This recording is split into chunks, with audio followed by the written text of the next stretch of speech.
Fill every single seat. Fill every single seat. Sit on the floor. Hang from the ceiling.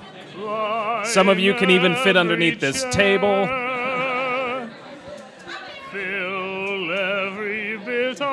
don't like the way somebody rose their hand to volunteer to sit under the table. You're automatically out. For anyone wondering, by the way, if you hear this really evil laugh, like, that's Tamara. My God, look at this assembly of colorful weirdos. You will not applaud her. You are here for me. Us. Yes, us.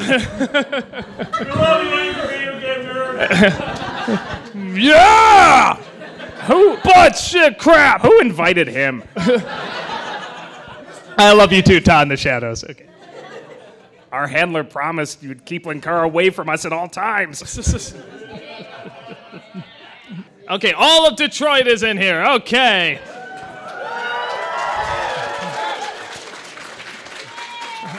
Detroit's very colorful. Is that Prospector? That's awesome. What just came in? That's amazing. For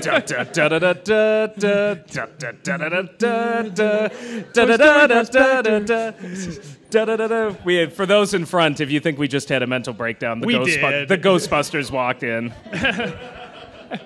Not the Ghostbusters, because that would be freaking amazing, and I'm not that lucky. But other Ghostbusters walked in. Malcolm, you see what happens when you come in late? You get a seat all the way in the back. No, Malcolm, you can sit up here. I need somebody to pour us water. So. No, don't do that. Oh, it's for you? No, man. No, really, we were kidding. Leave.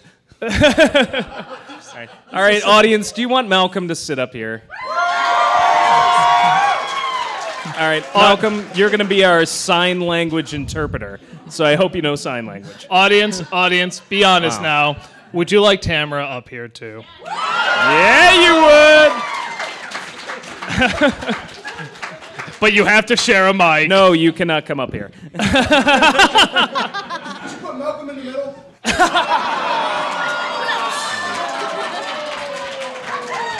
We're gonna have to request you leave for that one.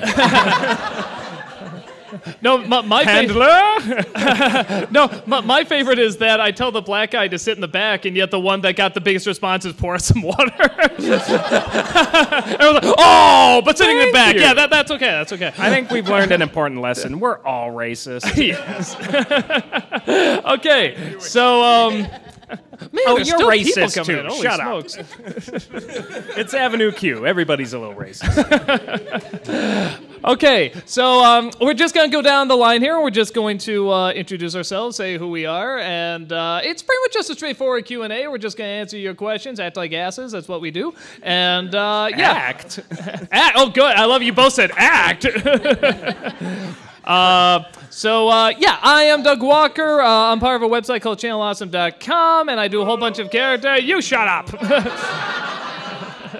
And got a whole bunch of characters, including Ask That Guy with the Glasses, Video Game Confessions, Bum Reviews, and probably the best known, Nostalgia Critic. Applaud! And with me is... And I'm the other guy. Yay. Nee. I'm co-writer for the Nostalgia Critic, and I also play Santa Christ, and occasionally Jeff Goldblum, yes. And yeah. Oh, and I'm also a dinosaur. Yes, I'm like 35. I am definitely a dinosaur. But enough about me. No, really, I can go on. Who else do we have? I'm Tamara. Hello. Hi, Tamara. What? Yes, and? I don't know. Hello. Say what you do. Who's your daddy? What does he do? Does he have a tumor? I am an actress on Nostalgia Critic, and I play roles like Sexy Dorothy and Hyper Fangirl. I'm not Hyper Fangirl. But she will be here tomorrow, so be on the lookout. Some of you may be hyper fangirl. Of our hearts. And I'm Malcolm Ray, also known as the Hi, Devil. Malcolm. Yes, I play characters like the Devil, and yeah, many characters on Nostalgia Critic, and I've been with Channel Awesome for like almost 3 years now. Half your life, my Half friend. my life. Half your life. Like I've been there longer than I It just know. feels like half your life. Yeah. Yeah, He's a very precocious child actor. Yeah. Yes. I've grown. So cool. Yeah, this is just going to be a straightforward Q&A. Anyone has a question, just raise your hand. We'll pick on you. I mean, no, we won't answer it. We'll literally No, just we might pick pick on on you, too. And we're just going to go from there. So anybody got a question? Really? One person? Okay. This is going to be a short panel. Too late, dude in the blue shirt. Too late. All right, yeah, orange shirt there. What is your guys' favorite moment from the Nostalgia Critic or any Channel Awesome videos? Jeez. You had to pick the hard one. Just real quick, I have this to give you, Doug. This is the worst 90s schlock. Is it ticking?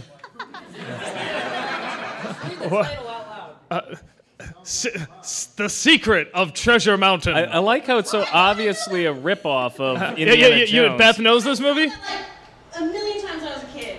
Oh, so it must be good. What? Wait. I love this description. Discovering part of an ancient Spanish treasure map, young Eldon Flowers dreams of finding gold. He could. Should I do this in Goldblum?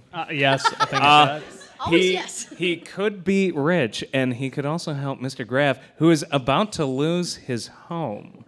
Eldon secretly hopes that this valiant deed will make him the hero he longs to be. With help from the other buttercreamers. Now that just sounds naughty. Suddenly turned to a different movie. He embarks on a quest that will lead him to a concealed crypt in an old monastery, deep cave hidden high in a mountain, and face to face with three greedy characters who will stop at nothing to find the treasure first. Eldon must often make difficult decisions that help him discover much more than gold. Bloom. Yes. Search for apartments, save the world. I just love as we're reading this, everyone's just like, whoa, what? And Beth is like,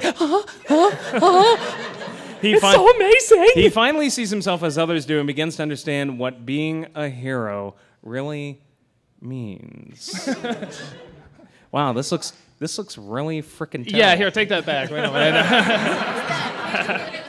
And I was in The Lost World, Jurassic Park, for crying out loud. Wait, it's only 20 minutes? Is that what It's it is? like 90 minutes, but Oh, I can't get through it. So. So every time you watch it, it's 20 minutes because you push stop. Okay. Okay, the favorite part of Nostalgia Critic, it's hard. The one that always jumps to the top of my head, honestly, really was because it was just so perfectly done and delivered and stuff. Probably is the Mara Wilson bit.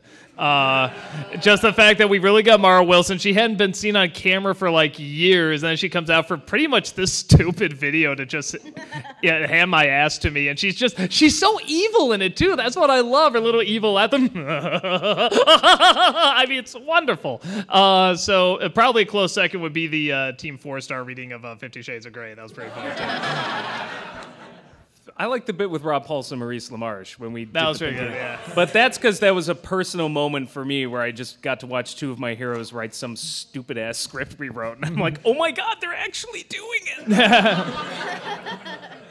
So yeah, that was amazing. Mine was the Dante Bosco episode. Oh. I was like fangirling like crazy. I should have played Hyper in that. We were fangirling. We literally turned into women. All of us were fangirling. It was super cool. That was awesome. Actually, well, one funny thing I'll say about that is that we found out he was a poker fan. We really like playing poker, so we invited him to a game, and like everyone was like really cool and really like didn't bring up any of the movies or anything. And then right before he left, he's like, "Well, man, it's like really late. We should get going." And like they just lined up with their merchandising cameras and pens ready, like, you know. By the way, could you sign this? Could you do this? Could you say this? Like, so it's Mr. Bosco, can you sign my copy of So cool. How about you, Malcolm? I gotta say that I really enjoyed the the hyper fangirl arc in specifically in the Princess Diaries review, because I felt like it was expanding upon, you know, more of a narrative and just felt more than just a review. And Benny. And Benny. And Benny. Benny is what was the glue that held it together, let's be honest. Yeah, he was the glue. I'll glue So, you. very cool. Now, another question. What we got here? Yes. During the top 11 Avatar episodes, when Tamara came out as a ninja girl, was that meant to be Hunt's girl From the American Dragon, yeah. That's what I thought, because I explained why Dante was like, oh, wait a minute, I got... I kind of like it. It doesn't concern you. And, crap, I forgot what the other question was. Good question. I'll try to remember and put my hand back up. All right, cool. I'll try to remember. Yes, Cinema Snob. I'm sorry, you look so much like him. I'm sorry. I think I'm much better looking, thank you. Brad, are you going to take that? He's right.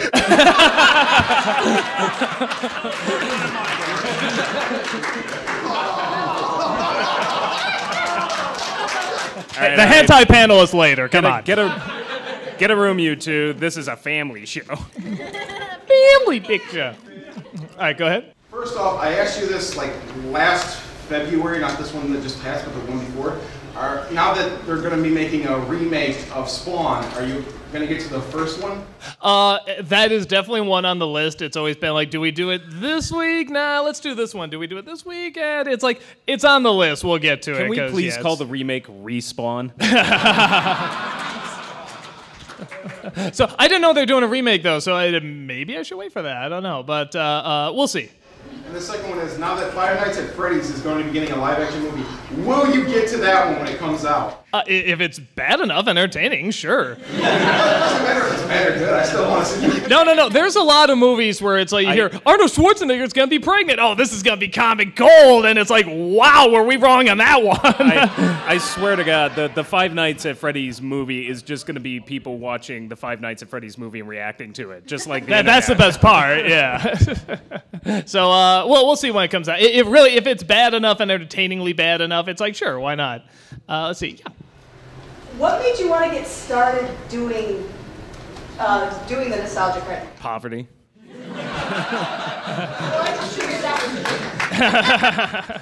Just figured that was a given, huh? Okay.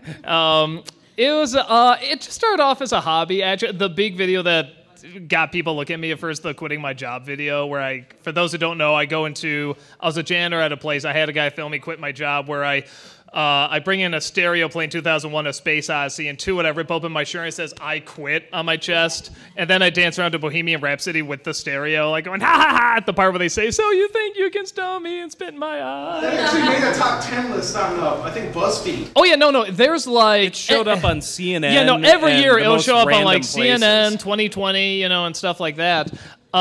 So the reason I did that is because I said to myself, I don't want to do. This will be a big goodbye to the crazy, wacky days, unless I can make a living at it. And it's not like, oh, he's so greedy. It's more that I knew I needed to buckle down and be serious and like make a living, So I was like, okay, so I got to be serious about this. And I didn't know the two could go together. So it was more just kind of like a hobby. And then it sort of took off from there, and just posted them on YouTube. A lot of people were watching. And then a friend of a friend named Mike Mashah came along and said, hey, you can make a living at this, and this is when nobody was making a living at it. And, it's like, can you? It's like, yeah, I can put together a business plan, a website, and we can make a community around this. We can bring in other people. I mean, so really the site and everything is not my idea. If it wasn't for him, I'd just be a guy still getting kicked off of YouTube like every week, Which who doesn't say it doesn't still happen, but still. If Doug built a website, you'd be lucky to have like little dancing gerbils. Yeah, and like Jesus going like this, like that's it. It'd be like Homer's website. It was one that just started off as a hobby, and it just sort of took off from there. So, and I'm extremely thankful because it's really great. Let's do the scientist there. Yes, Dr. Krieger. I knew it was Dr. Krieger. Yes! I knew it. Perhaps borrow several of your hairs for cloning purposes. Krieger, your authority is not acknowledged in Fort Kickass. No, but he would. And maybe has. Serious, legitimate question. No, I would totally give hair. Go ahead. No. Question. I saw earlier today they are planning on remaking the Rocky Horror Picture Show. Why? It's true. Thoughts? You can't make a movie that bad again. Like that's what makes it so great. Yeah, I mean, it's one of those. It's clearly in its own little world. What are they gonna do? Shadow cast it? I mean, I'd have to see what they have in mind. I mean, because there's been a lot of remakes where I'm like, oh, that sounds awful, and it's like, oh, it turned out really good. So I don't know. I'd have to see. They'd have to have something really special and really different in mind in order for me to be like, yeah, that can work. Are we still in lingerie? Oh, you're not now. No. Back when he had a figure, please. I mean, I'm kind of open to anything, but it's like, it sounds bad, but maybe they can do something with it. Who knows? Why don't you pick the next one? All right, I'll go with blue shirt guy. Hooray! Question. Are you aware that there's a Birdemic 2? And when can we expect that? Is that like the avian bird flu, or? I haven't done the first one because, like, everyone's done the first one, and everything that can be said about it, I think, has been said. So probably the same thing with the second one. The only time I do a review is if I feel like I can bring something new to it, like a different point of view. And it's like, I think what everybody thinks. Oh, this is stupid. Was it meant to be stupid or not? I don't know, but it's pretty funny. It's like, that's about it. I don't have too much to it. So Tamara, why don't you pick the next one? Part 2.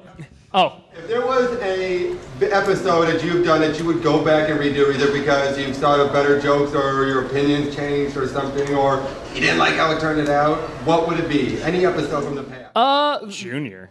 I probably just wouldn't do it. Junior. Yeah. I mean, it's like, it did lead to that great me vomiting looking at the Baby Arnold joke. You know, everyone remembers that, but like the rest are like, yeah, what happened in the rest? I'm like, I don't blame you. But no, I think the one that I like to redo, and I've always sort of toyed with the idea of redoing it, was maybe the Turtle movies again. Because I feel like I can say more about them. Because that was back when it's like it was on YouTube and they were only like 10 minutes. And granted, I did like a 2-parter, but it's like, I think I can talk more about them. And that was also kind of what we did with James Rolfe, was go through the Turtle movies again. And it's like, hey, here's a few things we missed, or some silly things that, like, you know, while we love these movies, it's like we kind of know they're not masterpieces, you know. So maybe that one, and then, yeah, just stop myself from doing Bart's Nightmare and we'll be good. Malcolm, why don't you pick the next one? Yes, right here. Okay, 2 questions, and they're both Avatar related. Okay. How was it like? First, how was it like working on Last Airbender after you became a fan of the show? And second, have you heard of an artist on the internet named Rough Tune? Well, I haven't worked on Last Airbender, so I don't know how I Doug actually animated the whole show himself. Yeah, I'm pretty good. Took him years. Pretty good. But then how was it like work on the Last Airbender review after becoming a fan of the show? Oh, the review. Okay, gotcha. I was just like, I didn't work on the show or the movie. Thank God I didn't work on the movie. Well, it helps when you have Prince Zuko there. Yeah. But no, when...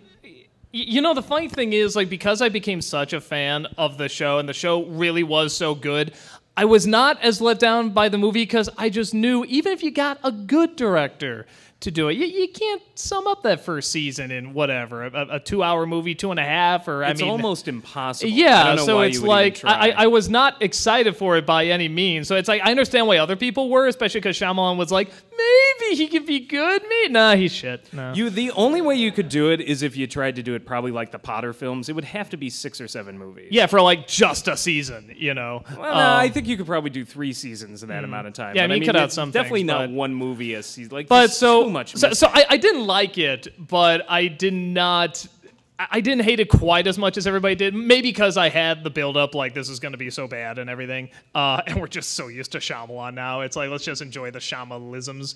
And then what's the second question? I'm sorry. Have you heard of this artist on the internet called Rough Tunes? Because she worked on the show, and she's famous for doing, like, these Avatar fan comics. No. Rough Tunes? Rough Tunes. Are they rough? It sounded naughty. No, actually, there is like, because there's a couple Gravity Falls fan artists out there, and for whatever reason, they do these great fan arts and these great artworks that almost give like even more insight to the characters or are funny, whatever. But then some of them get like really blue, like really rough. Like, you know, they'll have something with like, you know, what's the girl that with the bell and everything? I forget her name. Pacifica, yeah, that one like Pacifica and like the bell. It's like, oh wow, that was really insane. But then you'll have one like where she had like a bruise or something. I'm like, no, what are you doing? No. So it's really odd. So when I hear like there's rough Pacifica fan art, I'm was like, I don't want to see horrifically. that. Good lord. Yeah, no, it was like, so it's like when I hear there's rough fan art, that's my first thought. It's like, I don't know if I want to see that. But that's just the name, right? It's like she does like. She's famous for doing like these Avatar comics. Like her most famous one is called Water Tribe, which is a what if story of Zhao from the first season survived and like lost his memories living with the Water Tribe. All right, cool. No, I'll definitely check it out. We got other questions, but I will definitely check that out. Thank you so much. Gotta go with Emperor's New Groove back there because you just stand out like, well, the sun.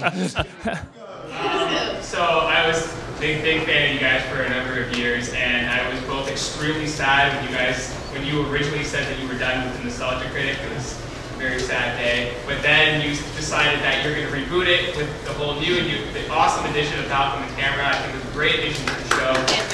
Woo! And Miss Deets.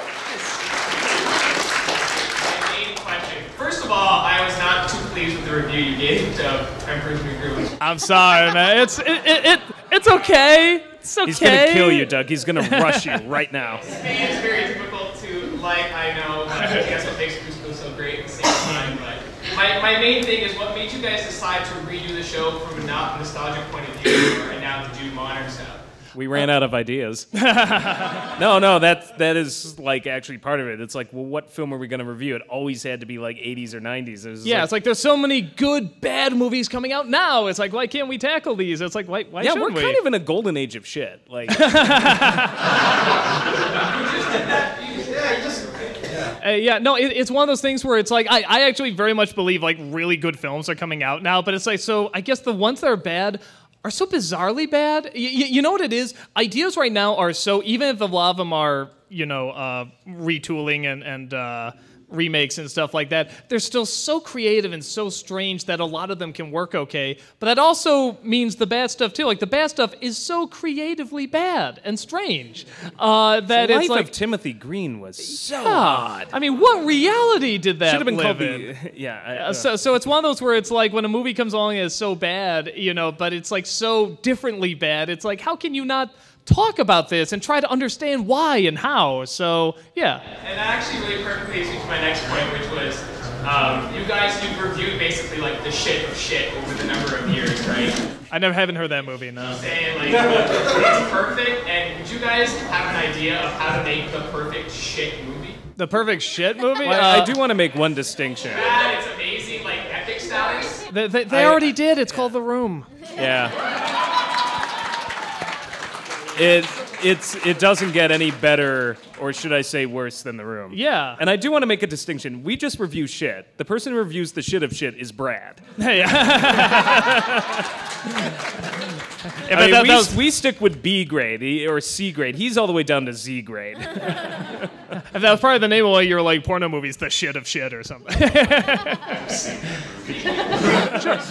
Rob, pick the next one.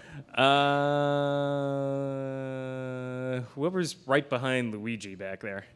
Yes. All right. I know it's been over a year since she was on the site, but can you remember any favorite Rachel moment? No, we hated her. I couldn't. She's just kind of dead to me. She had pictures that we didn't want coming out, and so she We're forced like, you gotta us get to out of sign, here. She forced us to sign a contract, and then She gave them to me, though. I have the pictures.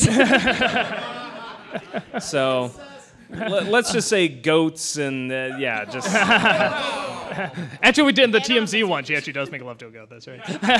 But in terms of like favorite Rachel moment, let me think. It gotta be something where she's playing crazy because she played crazy so well. The turkey episode of Demo Reel was that was pretty funny for all three of you that saw it. The Wicked Witch. Wicked Witch was pretty funny. We always had this idea. No, someone actually on like Tumblr or something.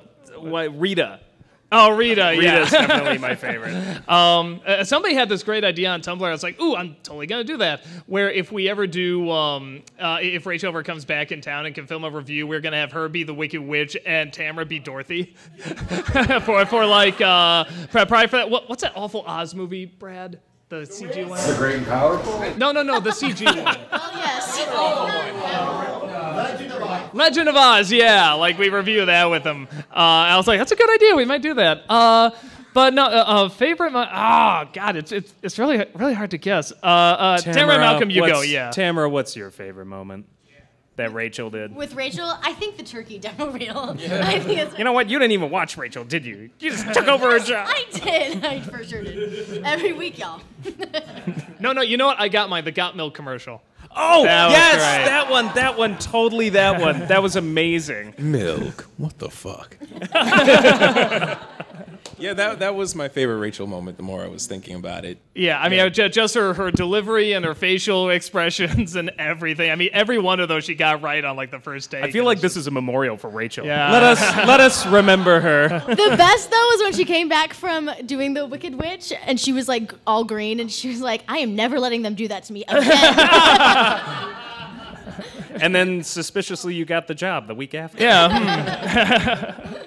So, cool. Awesome. Well, thanks so much, man. Let's see. Tamara, why don't you choose the next one? Aha. You. Will Cthulhu return? You know, damn it, we built this incredible... We dad just found and that Jim, prop again. It was sitting in a pile. Made this incredible Cthulhu head. I was like, ooh, I should make this like a running thing, and it just never worked its way back in. So like maybe if I just need like another out of nowhere ending, like he'll just come back again and just be like, it's all falling into place, and like you'll never know what it's building up to. Maybe that'll be the thing joke. about the Cthulhu mask, and it was an incredible mask that Jim built, so I'm not taking away from it, but Jim would even tell you that we had rigged like all of these crazy little like wires and pipes. It was like a hydraulic system where you had to press certain buttons to have it flow through these tubes, which would make the tentacles move. And when it was all said and done, spending like 2 weeks on this thing, it's like, all right, let's test it out. And we like hit all the buttons and are going crazy, and the tentacles are just like, And Jim's like, yeah, well, you know what? At least it looks cool. No, it did look cool. It looked amazing. I should bring that thing back. So he'll probably come back. We'll bring him back. Everyone loves Cthulhu. That was also my favorite Santa Christ role because I got to be a total bastard. You're a little bit of a. I'll poke you full of holes. Puncture you like a dead seal. Yeah, you're also kind of a jerk in the Ninja Turtles one, though. That's what I liked. The Christ has spoken. So, it's Master Splinter Santa Christ. There is a difference. There you go. And technically, there wasn't Santa Christ and Devil, too, so you could get away with it even more. So, cool. Malcolm, why don't you pick the next one? Let's see. Ryu. Okay, so Greg Cicero, or Mark from the Room. Where did that come from? Los Angeles. Yeah, pretty much. No, he was really happy because he made the two things that got the most attention to the room. Well, the first one was Adult Swim, doing it as the April Fool's joke. But the second, he said, was the Nostalgia Critic, doing the review and even kind of the controversy about that. So he loved the review. He's a huge Back to the Future fan, so I love that it opened up with a Back to the Future reference. And he just sort of... he got in contact with just saying, hey, just know I love your stuff. I think it's amazing. And I got a new book coming out, too, about the movie. Just know, if you ever need me for anything, just let me know. I'm like, well? It's like, would you like to cameo in this? He's like, yeah, absolutely. And it just went from there. Doug, what a funny story.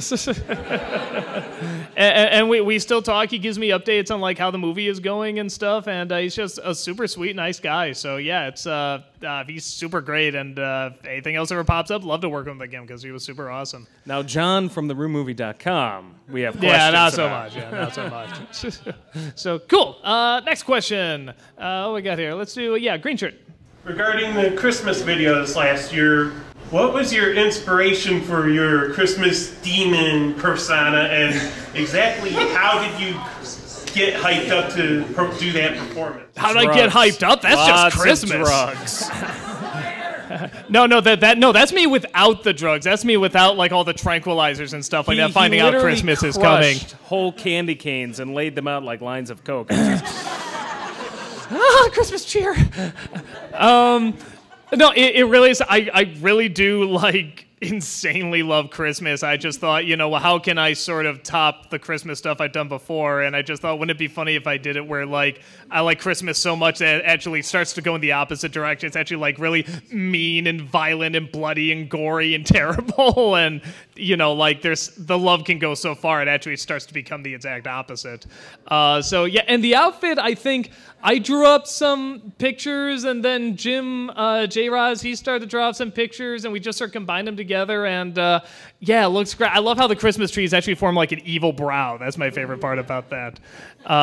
Was that the only question, or was there another one? That was it. Okay, yeah. So yeah, no, it really just I'm just that batshit insane, really. Rob, why don't you pick the next one?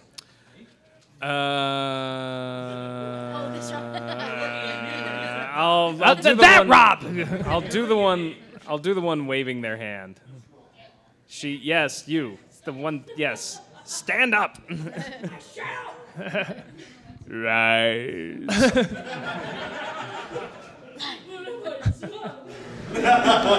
Okay. I'm a huge fan of the anniversary movies. Like by far my favorite was Suburban Nights, and I actually got my dad to really like it too. I'm sorry. No, I mean he still says it's stupid, but he still. That's the best endorsement I've ever heard. Really? Yeah. I've heard way worse things said about it. And I understand that totally how difficult it can be to produce a movie. I'm a cinematographer too. But is there going to be any more anniversary movies? There might be. The ones that we did. I can tell you so there much. will be a movie coming out. Linkara. It's out before we'll the movie next week. So that's the closest you're probably going to get for a little while. Yeah, no, it's something where it's like because the Taboli Flea was so massive. I mean, it just like beat the ass out of so many people. We're all just like, oh, dude, and they always get bigger and whatever, grander every year. It's like let's do something a little smaller for the 5th year. So we sort of did the one where everybody does their own unique thing, and that worked out well. But at the same time, the nostalgia critics now kind of take longer to do, and I think even editing that Uncanny Valley thing, like even just editing that was only like 45 minutes, like just really dug into the work that I could have been doing on Nostalgia Critic, and I'm like, dude, let's hold these off for like just really, really big events. So maybe like a 10-year thing or something like that, or maybe something before that. But we talked about other things about maybe getting like other producers, particularly the newer producers in to film some sort of big collaboration. So there are talks of other things that are kind of similar. Yeah. I mean, but we want it to be a little different too. We don't want it to be kind of like a half-assed anniversary. Yeah, we want to do something different, stretch ourselves a little. So we're probably going to do like a Holocaust drama with the nostalgia. I think it'd be good. Tie it into the Nutcracker. I think it'd be great. Yeah.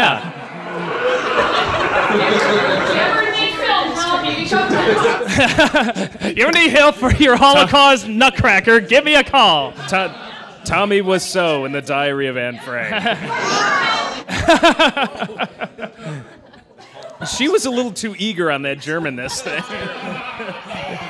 She heard Holocaust. She's like. So, okay. I'm really good at giving orders. Okay, Rob, why don't you pick the next one? Yeah, you, Rob.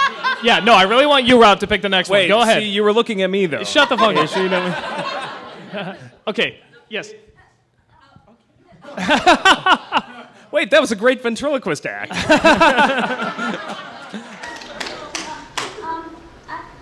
2 questions. Sure. What are your thoughts on the new Star Wars movie coming out, and what are your favorite moments with Tamara and Malcolm on the Nostalgia Critic?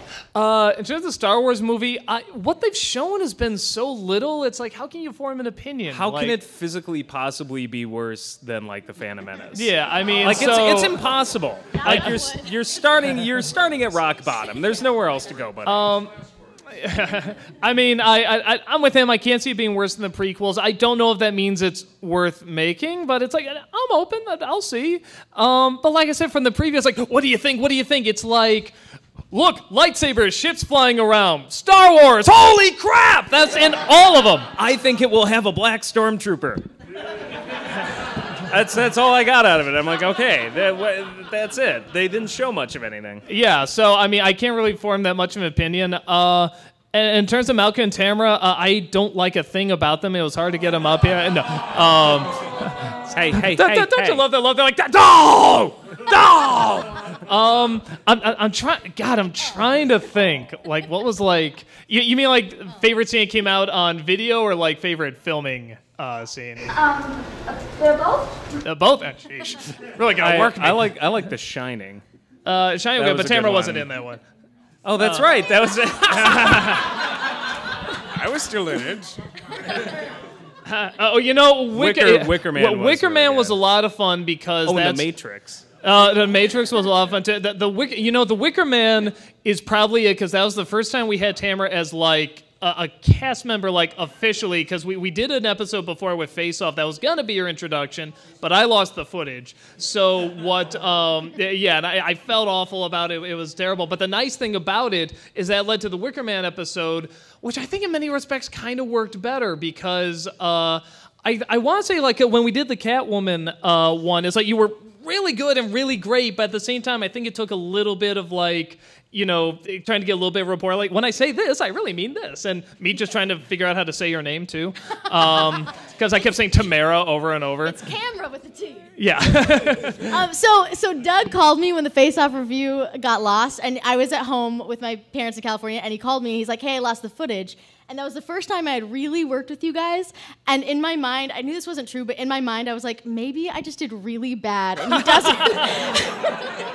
Maybe he just doesn't want to air this. No, you have no idea how bad I felt about that. I mean, I felt awful. But the nice thing is, again, it's like anytime you introduce somebody, or really anything kind of new, it's like there's usually kind of like, you know, this backlash no matter what. Like, what's this thing I don't recognize? I hate it because I'm the internet. But with Tamara, I mean, like, something like 90% of the people are like, that chick's awesome. Like, she's amazing.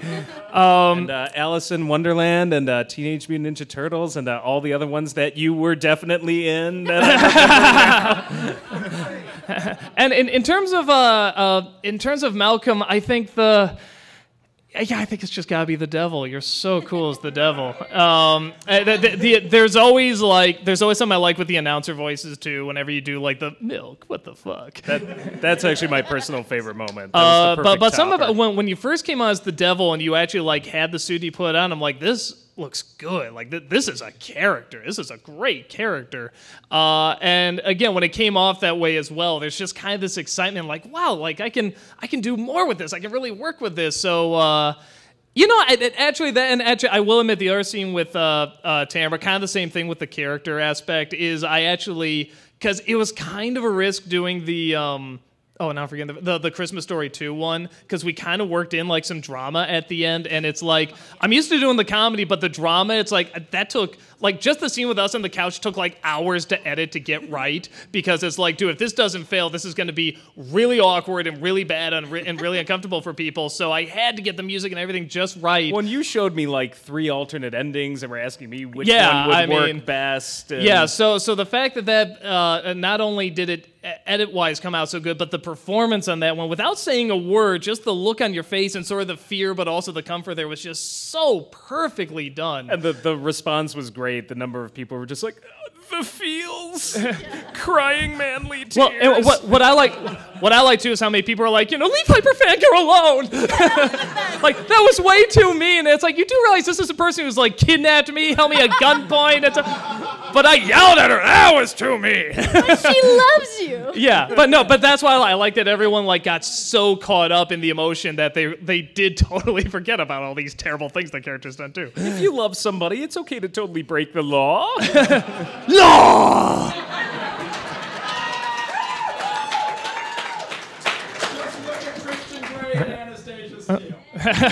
Right. So with that said, Tamara, why don't you pick the next one? Hello. Hi. What is the biggest request you get from fans to review? Biggest request? Oh, sorry. Matilda was a big one. Matilda, well, Yes and no. Then I said I was going to review it, and there was a lot of requests for me not to review it. But no, I'm trying to think that Digimon. Digimon was a big one, but one that I still... All of the Mons. Yeah. But no, one that I still get now, and I think I know how to do it. It'll be a while before I do it, but I think I know how I'll do it, is Dragon Ball Evolution. Because I don't, even though I know like half the cast, I don't really watch the show. It's just not my thing. So I always feel like I wouldn't be a good representation of it. But we're kind of working on a way around that to kind of work with it as well. So it might still be a while, but at some point I think we are going to get to that.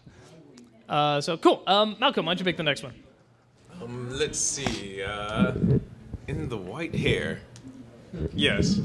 I have 2 questions.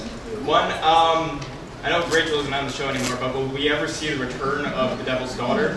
Wait, no, we did in Ghost Rider 2. She does come back, yes. I must have forgotten about that. That was all good. And then my second question, I've been waiting so long. When are we going to see Demo Reel again? Yeah, where were you before? Oh, I see. Yeah, Brad did do another episode actually as an April Fool's joke and got Rob as Carl in it. Yeah, that actually was a lot of fun. I got to be Carl again in Brad's version of Demo Reel. We talked. It was amazing. We talked. Oh, I mean, one is that we don't have Rachel, and I really don't think it'd be right to do without Rachel. Although maybe we could just have like Tamara, we could switch it, and all of a sudden it's like Tamara there. It's like, what happened to you? I made a choice. Rebecca, you look different. And it's like, no, still me. Or it's like hyper fangirl pretending to be Rebecca or something like that. But we talked about maybe doing it for like, a joke or something like that. And maybe we still will. We'll see. But I'd like to do one more episode, like just for fun. If Rachel comes back, that would be like the coolest thing. It would, no, and then we'd have to like build up like everyone sees like it's a demo reel, and then you just like pan over and there's Rachel, like, oh my god, they got Rachel too. So maybe at some point we might do another one. Let's see. Let's just someone in the back. Let's do the Ghostbuster in the back there. What's your Ghostbusters movie? Oh, Ghostbusters. Ask about the Ghostbusters movie. They're doing another Ghostbusters movie? I didn't know. No, we actually did like a whole vlog about this, so if you want to hear our really long rant about it, like you can. But the Cliff Note version, for a movie that 100% does not need to be made, a Ghostbusters 3, I mean, in every thinking of the idea, this is totally pointless and not needed. At the very least, they're doing something different. I like that they're doing an all-female cast because they're talented, they're funny people. And I want like some super demon to come back named Gozer. And I want there to be a martial art. That's the exact same. Yeah, I want that again. No, I love the people. It's like, no, I want the exact cast. Well, one of them's dead. Yeah, that can be the plot. They're hunting Egon. He's a ghost. They're trying to capture him. And I think that would be extraordinarily dangerous. No, so he still has the same hobbies. I collect spores, molds, and fungus. Remember to show up to Critics Against Humanity, folks. Well, remember, Rob, to him, print is dead. So, I'm open to it, because it's something different. I really did not want to see the same cast, like, whatever, in their 80s or whatever. Like, get that ghost. I love the argument I hear where people are just like, well, it's not fair because it's sexist because it's 4 girls. I was like, well, it was 4 guys originally. What's unfair about it? I was like, if we had like 18 films where it was all girls, maybe you could start talking about it. But seriously.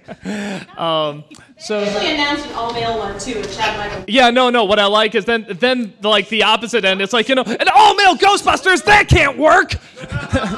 but I'm with what Rob said. It's like we have to do an all-male now. Why don't you do both? Some male, some female. Co-ed busters. It's like, why is it like, we need to, all females, some people don't know. Well, we'll do all male again. Just mix it up. Have fun. Do something different. So, yeah, so that's our brief take on it. Let's see, Rob, pick the next one. This Rob that I am looking at right now, Rob. I think he's talking to you. Woman standing in the back with the rose in her hair. This is from Tamara. I want to let you know that you terrify me Wickerman, fix your eyes. She terrified us. I couldn't watch you in the other episodes because you just scared me. You're almost in my dreams. Wow, this got weird. How's it feel to be nightmare fuel? I have to say I feel pretty good about that.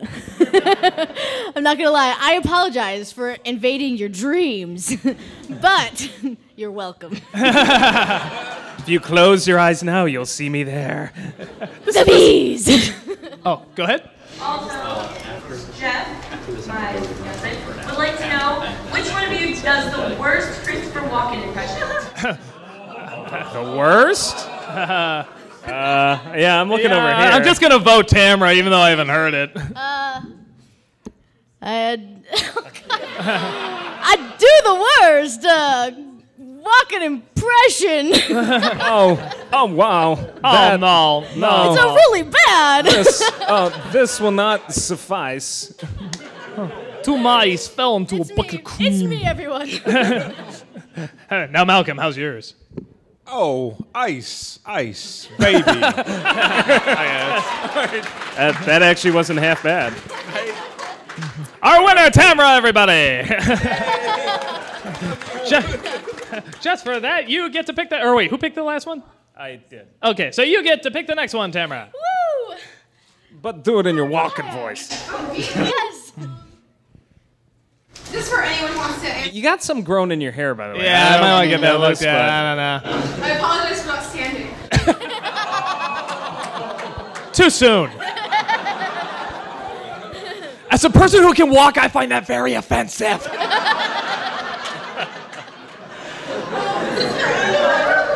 Just in general, has there ever been a role, either emotionally or physically, that was very difficult to do and you would never want to do it again just because it was so difficult and hard? Let me think. The role of analyst number 2 is just so tormenting and emotional. What about number 1? The two things come to mind. One is that when I was trying to get, I'm glad the way it turned out. When I was doing the Michael Bay rant in Pearl Harbor, that one that you saw, that was take 10. Because I did it on the script, it didn't sound right. I did the script again, still didn't sound right. So I started to improvise, or half and half, didn't sound right, and I did about 7 or 6 improvs until I was satisfied with it, because I knew it was such a big, angry moment, and I had to get it right. So by the time it was done, that was the first time I actually took a break in the middle of filming the review portion. I actually had to stop the camera, get up, breathe, drink water, and stuff like that, because I'm like, oh my god, that almost killed me. But in terms of an emotional moment, the closest thing I can think of in one of the demo reels, I'm lost in the woods, and it got really, really cold, like suburban night cold, and I didn't have a jacket on with the character, and I just had to be emotionally tormented. I had to be cracking, and I was talking to my mother who was dead and stuff like that, and to do that, trying to remember your lines, trying to improv half of it too, trying to keep it emotional, but also friggin' freezing to death, was really tough, but I think that sort of helped it come through, a little better and be a little bit more tormenting because of it. But yeah, it was tough. Plus, watching you suffering was just great. Thanks, Mr. Raimi.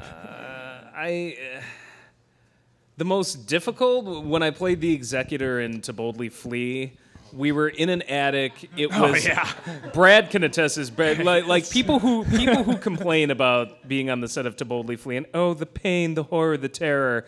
You were not in that effing attic that night, and you know nothing of pain and terror. I swear to God, it got up to 105 degrees. I am sitting there in this black robe covered in latex white makeup. Brad, who is asthmatic, by the way, has a Darth Vader mask on. Luke Mockery got off the easiest, and he's in this thick white bathrobe, so he's covered entirely, and we are just literally pouring sweat until 4 in the morning, and we started at 4 in the afternoon? 4 in the morning. Yeah, no, we started 4 in the afternoon, so from 4 to 4, 12 hours in the heat, and it was crazy. So that was the most difficult. The most emotionally draining? Probably Carl on the last episode of Demo Reel, because I just enjoyed doing Demo Reel and I didn't want it to go. So it was just sad to be like, oh. I was like, well, goodbye. Guess we're bringing the critic back. I enjoyed my one moment in the sun. So, yeah, probably those two. Tamara?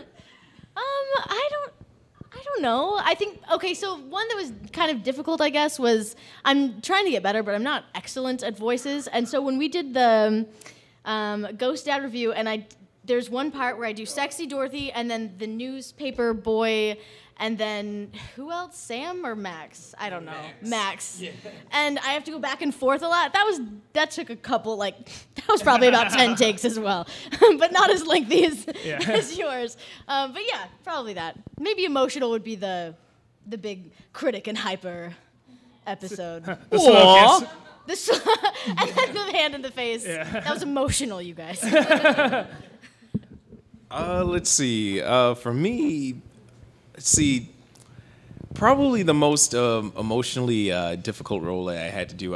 It was in Demo Reel where you wanted me to cry. Yeah, I was gonna say. I bet that was to gonna be cry on camera. I had never done anything like that before, so I had to go back to some of my acting classes and just kind of dig into some of the most emotional parts in my life to pull out the tears. And so that was kind of difficult because there have been some sad things that have happened, and so I had to kind of reminisce on those to call forth these emotions, and so that was pretty difficult. And in the end, it didn't work, so we just kicked him in the balls. Yeah. Well, no, because I do remember saying we can get some water, we can put it on there, something like that. And you're like, no, I actually can. What do scene this. was this? I'm actually this blanking. Is the blue patches. Yeah, blue patches. Oh, that one. Okay, gotcha. Yeah. Yeah, and he did very well. Looked totally convincing. No, it definitely came that was through. really me crying on camera. Yeah. So, with that said, you cry, baby. Pick the next one. Thank you for answering my question. Oh, sure. Pick the next one, Malcolm. Let's see. Well, you've had your hand up again, so. I was there's more fun. Doug, are you an old fan of adventure games? I remember when you did the very first video game during the nerd thing, you had a thing of Sam and Max in there, and then you had the LucasArts ones, the early ones, I really liked. He introduced me to them, and I like Day that. of the Tentacle, baby. Yeah, Monkey Island, Full Throttle, all that stuff's great. Yeah, I was just curious. Did you know that people sometimes said that Pirates of the Caribbean was actually originally going to be a Monkey Island movie? Damn well should have been. I could see that. That'd be pretty cool. I always see Barbosa. He's LeChuck almost. Yeah. Oh, no, I thought he was totally LeChuck. I'm like, so this is kind of like just Monkey Island done a little more seriously. And Barbosa, yeah, I'm just like, it's LeChuck. It's totally LeChuck. He got brought back by voodoo. So. Yeah. And frickin' Orlando Bloom kind of looks like Guybrush Threepwood. I'm just like, this looks very familiar. Yeah, no, that's really interesting. I can totally see that now, huh? And I think Ducks Rock. Ducks Rock! What? Say it, Lewis. Say it again. Ducks Rock! Give it some sass. Okay, let's do all the way in the back. It's blue sweater, hand up, I think. Are you ever going to bring back Michael Bay? And if so, what is the next Michael Bay movie you're going to be reviewing? We actually did for Blockbuster Buster's Transformers 4 review. He does come back. Originally, I think he was looking for a different actor to play him, but I was like, I already played him once, and I love just playing Michael Bay, pretty much the opposite of how he would want to be represented. Sort of just, this very, let's talk about our feelings, kind of guy. And, I just want to make a romance, I just make him the exact opposite of what he wants. Explosions are so rude. Yeah. So, but in terms of something else, he's getting so boring. That's the problem. If he really does something that's just so out there insane, kind of like the old days, I'd be more tempted to go Old Bay. Yeah, at least they're a little more entertaining to watch. Yeah, I mean, now it's just I'm going to do Transformers again, huh? You don't say. Are the robots just going to punch each other and blow up? Yeah, how'd you guess? Oh, just out there. Transformers really did mark that. Romances turn out like Jupiter Ascending. That's one we might do. I haven't seen it, but what I've heard is amazing. I've just heard nothing but everyone that sees it's oh, it's bad, but you gotta see it. They start going into that speech from Blade Runner. I've seen things. Like everybody who left Jupiter Ascending said that. So cool. Why don't you pick the next one here? White and red checkered sleeve way back there. Yes, you who just put your hand. Yes. Rangers. We just see arms from up here. So. Can't blame you. So I was just wondering, what is the longest amount of time you guys have ever spent on a review in general? On a review. Like, how long does it take? What's like the one that took the most amount of time? Are you talking about like the filming, the writing, the whole thing? The whole thing. Turtles and Moulin Rouge were kind of long. Yeah, probably. Well, for Moulin Rouge, that's because like we were on the 1 week basis. So now it's like probably the length of a normal review. But I'd say. Yeah, the Bosco one. That took a lot of planning, but probably the Bosco. But honestly, I think the one we just did, the James Rolfe Ninja Turtles crossover, because we really had to get that early ahead of time and plan that out a lot. And we're just going back and forth the script and stuff like that. So yeah, now in terms of editing, the longest I've ever edited, I'm trying to think. I think it was 27 hours without sleep on Man of Steel. That was the longest. Yeah. No, but I found out Noah Antweiler beat me. He did 32 hours once. And no, if he did it to get to a convention and I slept through the convention. I'm like, well, what'd you think was going to happen? Oreo, you do the panel for me. I don't care what you smell, just get in there. Cool, let's do Tamara. Tamara, pick the next one, sorry. Wig all the way back there. You, yes. Yes. Oh. Are you Calvin, by the way? Let me see the hobs. Hold the hobs up. Oh, that's so good. That's amazing. Now build us some snowmen. A snowman army. You mentioned before in your Adventure Time critics and Gravity Falls, but are you going to review the Garden Wall? We already just shot a vlog this week. So in fact, it might be up today, actually. If not today, tomorrow. Yeah. So I'm going to warn you, it's not one of our best vlogs just because we were so hypnotized by the damn show that we're just like, we don't know what to say. I mean, it's good. It's just... Well, what do you say about it? You're just so we really, really loved it. Like it had me from Frog playing piano, like spinning around at the very beginning. So yeah, I've never. And it only gets stranger from there. I really never seen a show, miniseries, or anything like that, and it was really something. So we greatly enjoyed it. Yeah. I may go back and do vlogs of my own, like, on it, just because I may have to see this thing twice to be able to fully talk about it. But, yeah, it's great. So, cool. Malcolm, why'd you do the next one? All right, sure. And I just thought of my most physically difficult one. Oh, what's that? Yeah, I did. All right, Malcolm, let's go. Like, well, all the makeup ones, anyway. Like, anytime I'm wearing, like, a layer of makeup, it's very... So every episode. Pretty much. Yeah, there we go. Let's see. You, sir, in the hat. I really enjoyed it when you brought back old versus new. And I was wondering, do you have any plans to make any new ones? You know, I was originally thinking Godzilla, but I'm kind of realizing, like, I don't know how many people would watch. Because when it came out, it was like a big deal. Godzilla, oh my God. And then it sort of disappeared and nobody talks about it. But which Godzillas? The newer Godzilla, then like the original Godzilla, the first one that came out. Which, you know, would probably be okay, but I was like, I don't know how many people would watch it. But one we really want to do, we'll probably do when it comes out. We'd love to do the two Disney Cinderellas, the live action and the animated one. Like, I think that'd be fun. Hate that new movie. Yeah, like, and I didn't hate it, but I hated certain aspects of it. But there's also stuff that's like, well, that was a good upgrade. That was a good upgrade. So it'd be really fun to talk about. But we both kind of agree, like, the anime one gets a bit of a bum rap. Like, there's definitely stuff that's not good and is like sexist and stuff. But there's also a lot of stuff that's like, you know, it's like, no, come on. She's working hard. She's doing something, you know? It's like there's... Well, my favorite is like, well, she falls in love with like the first guy she meets. I'm like, she's been kept in a prison basically most of her life. I'd marry a dog if it would get me out of that damn house. Doing a Well, but the biggest thing to us is that they were very much trying to make the new one look like, oh, well, we're not that one. It's like, no, that one had a personality. Yours doesn't, you know. Well, no. Snap. No, but it's also like, you know, I can go on and on about it. We did a vlog on it. No, we did a vlog on it, and we talked like a friggin' hour. It's like our longest one, and I'm like, really? We did this for Cinderella? Like, of all movies? It's always the ones you least suspect. So, yeah, so we'll probably do one for that when it comes out. Let's see, let's do someone in the back. Let's do, is that another Ghostbuster? You got a bunch of stuff on your sleeve, whatever it is. Yeah. There you go, yes, yeah, there you go. Are you going to this Beat Power Giraffe concert? I've seen them a couple times. They're good stuff. I don't know if it's in the schedule, but if anyone hasn't seen them, unless I'm on, of course. No, totally check them out. They're amazing. Yeah, no, they've done a lot of good stuff. So we've been at a number of cons where they've been there as well. So yeah, they do a lot of fun stuff. Let's see, Rob, pick the next one. Nostalgia chick sitting on Cinema Snob. Fanfic writers, start your typewriters.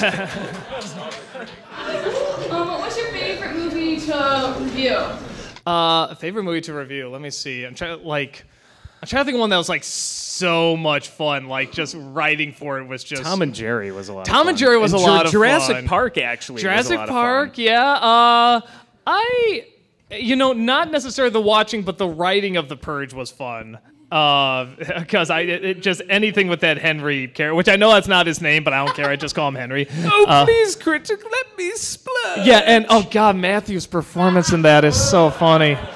Oh my god. Because that's the first thing I thought when I saw that movie. I'm like, that looks like Matthew. I'm like, does nobody else see this looks like Matthew? He also has a natural gift for like slapstick comedy because the way he kind of like tried to slip out of that scene and ran into the wall was just so perfectly I mean, done. but the way he went right back into it, like, oh. I mean, it's really great. So, yeah, I think those are good. Those should probably do it. Let's see. Rob, pick the next one. White shirt, orange wristbands. Yeah. By the way, sparkle. Yeah, sparkle. And fucking bubbles. Review ever worked on? There's one that wasn't even worth it. Wait, so you mean like the review came out bad, it was hard to make, or the movie was so bad? Just bad. The movie was so bad, or just, it was just not even worth it to work on. Junior. Junior, because the ones that are so bad, at least we can say, wow, I saw the worst blank. Mamma Mia for me. Mamma Mia was probably for him. Garbage Pail Kids, at least I can say, is the worst film I ever saw. I can at least say that. Cat in the Hat. Yeah. I thought the review came out good, but sitting through that movie, it was really tough. Doug will back me up here. Literally, we were watching this movie, and the point where it cuts to Mike Myers on the swing after he gets kicked in the nuts for no reason. I literally jumped across the couch and started strangling Doug and said, "Why are we watching this movie? Are you some sick bastard? Turn it off!" And then I just flew back to the other side of the couch, and Doug just stared at me, and he's like, what just happened? No, he did crack. He just flat out cracked. For me, I say Food Fight was very tough. Food Fight. Son of the Mask was another really bad one. Yeah, I mean, those were just so hard to get through. Because they're not even visually pleasing. They're just so hideous and ugly to watch. So, and they're boring, and they're dumb, and they're just, they're just bad. So, yeah, that'd probably be it for those. Tamara, go ahead and pick one. Sing it. Are you right there? Yeah. By the way, I'm a huge fan. Just gotta say, my eyes were bleeding when I saw you did another review on the animated series of the Titanic. Right? There's two of them because the world demanded it. My question for you is, now that the creators have split and say they're not doing anything else, what are your thoughts on The Legend of Korra and Avatar: The Last Airbender? But just in general? Oh, I love them. They're awesome. Yeah, we do vlogs on both. I mean, Avatar is my favorite show. I love it. Korra would have been a lot stronger if they knew they had 4 seasons. I think if Nick kept its gummy little paws off Cora, it would have been way better. Like, I think Nick That sounded just- bad. Yeah, well, it's Nick, so they dicked those guys around, I think, a little too much, and the audience suffered for it, because I think they had a plan from the beginning about how long that show was going to be. I think it would have been way better, but instead we got 4 seasons of which, like, yeah, season 1 not bad, season 2 weird, 3's getting a little better, and 4 was amazing. Like, yeah, so it's like they finally got there in the end. I'm with that. I don't blame them. It's that they didn't know what they were going to have. but some people out there who are just like, oh my god, this show's just terrible. Cora, nowhere near as good as Avatar. I'm just like, do you watch most cartoons out there nowadays? I mean, it's still light years ahead of anything out there. So yeah, so we love them both. We really like both shows. So Malcolm, pick the next one. Brad. Well, not that Brad, but the other Brad. I was actually kicking myself after I thought of this question, thinking, oh, well, I'm not going to get another turn. But which one do you regret more? Bart Game or Melvin, brother of the Joker? Oh. Melvin, brother of the Joker. Melvin. Probably the Bart one, because I kind of, at least. Whoa. That was a lot of ice in there. Just mentioning Bart's nightmare makes terrible things happen. Yeah, it's like The Exorcist. We get cursed. You mention the devil's name, something bad happens, and when Bart's nightmare gets brought up, I mean, Melvin's the worst one, I swear. Then the whole room explodes. No, Bart's Nightmare, because I kind of knew going in this wasn't very good, but it was something I always wanted to try and do. And sometimes when I do something I don't think is good, but it plays well, it's like, okay, something new, let's try it. And it's like going in, I kind of knew, and it took a while to put together when it was done. I'm like, I don't know, let's see. And it's like, oh, they hate it. What a surprise. So. No. I know there's definitely people that like it. Fair enough. I mean, nobody says you can't like it, but it was one of those going in where I was like, yeah, I think I can do better, and I'm not. And it was one of those where I was going to like a million conventions that year too, so sort of like a placeholder. Where with Melvin, it was like something totally different, totally new. Let's try it. It was mostly improvised. I think it was done like in one take, and it bombed. But trying something new, trying something different. So that's probably the one. Let's see. Let's do a corner there by the camera. Okay. I have 2 questions. My first one, I actually started watching Nostalgia Critic when the Moulin Rouge one came in, so I got to see Rental Floss and became a huge fan of his too. Then all of a sudden you did Les Mis, and it seemed like things went weirder than what I expected. But have you guys been in contact with doing more with possibly Rental Floss? He actually does have a cameo in the Nerd crossover. He's the Vanilla Ice guy. Go ninja, go. No. I think it's, this freestyle, yo, I didn't rehearse it. Now for the chorus. I'm done with the first bit. This is real, yo, this is real. Second, we're aspiring critics ourselves, criticizing kind of like the conventions and all that. What would you suggest for people that would like to aspire to get into a position like what you guys are in? Start drinking. I got the first part down. Yes. Step 2, profit. I say, just something different, and it doesn't necessarily have to be like what you're reviewing is different or anything, but you have to have a point of view or something you're offering that nobody else is offering, because it's like, well, why am I watching this person when I can watch this person do that, or give me something similar, if not better. And just try to come up with something. Ask yourself, if I was going on the internet, would I click on this?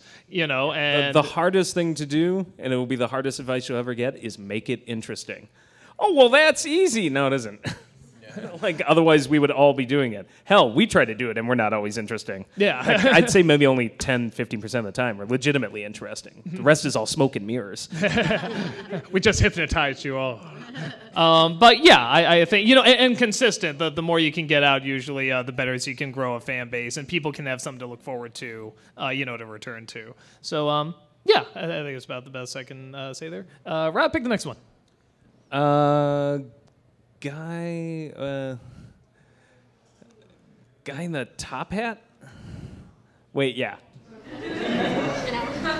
So, you just recently uploaded a series of videos of your top 10 favorite characters.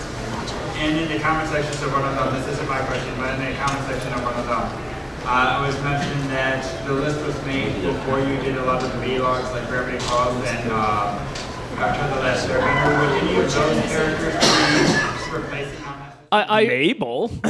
I think I would probably bump down Ed and put Zuko in there, actually. Because that was such a fascinating character, and I loved watching his arc, and I loved how passionate the character was, and I just, like, I could not be happy, you know, I could not die happy knowing what happens to this character. And I will admit it's hard not to throw Mabel on there. Maybe she'd be number 11. Like, maybe above Ed. I don't know. They're very similar to Allow Ed. me to put on my skepticals. That is because she is just so much fun and enjoyable. Oh, skipping out here. Oh, where do you think you're going? I see how it is. Lewis Love Hug, everybody. There he goes. It's Linkara. Oh, I thought he'd never leave. Okay. Thank God. All right, now let's tell Linkara stories. Brad, get up here. Share some of your best. So, yeah, no, I'd probably say Zuko I put up there. All the others I would keep, but I keep Zuko up there. Yeah, cool. Tamara, why don't you pick the next one? You. Kat tells me that you are big Disney fans. I'm just a transportation. I'm just sitting here because she wanted to come. No talking! No. Because you are apparently Disney fans, one of my favorite live-action Disney movies was 20,000 Leagues Under the Sea. Do you think that's worthy of a remake? Oh, boy. Ooh. Yeah. You know, there'd be less Kirk Douglas singing Whales of Tales. And less comic relief seals and stuff. No, I really like 20,000 Leagues Under the Sea. That's hard to say. Like, it's not that... I'm just thinking how they're going to ruin it, though. It's just even thinking about it now, I'm like in a big CGI ship and a big CGI octopus. And you know, honestly... Vin Diesel is Nemo. And actually, I am Nemo. Actually, that sounds kind of amazing now that I'm thinking about it. No, honestly, he's did sort of nail something there. It's the actors you would get, because those were such big actors. I don't mean like big names. I mean their performances were always so big and so commanding. With Kirk Douglas and. It makes you wish that they just wouldn't bother to mess with perfection. But I will admit at the same time, it's like it's such a good story and so open to interpretation. It's like I would be curious to see what they do, but I don't know how they would I'd be more curious to see an top it. animated version of it. Yeah, like that might be... What? I don't know. It's hard to say. What, you mean like an anime kind of thing? Either an anime, like 2D animation, or even like a CGI, like, Wreck-It Ralph or some of their... Okay. My dad raised his hand, so of course I gotta take that. There was a redo of it as a TV movie. Oh, that doesn't count. You talking about that sci-fi movie? You know, The League of Extraordinary Gentlemen is technically a remake.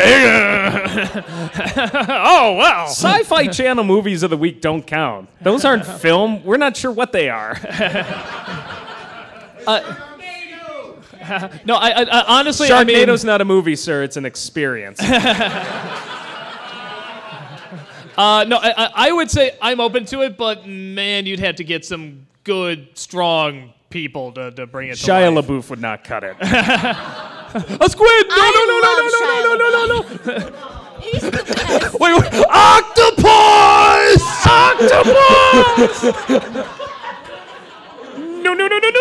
No, squid.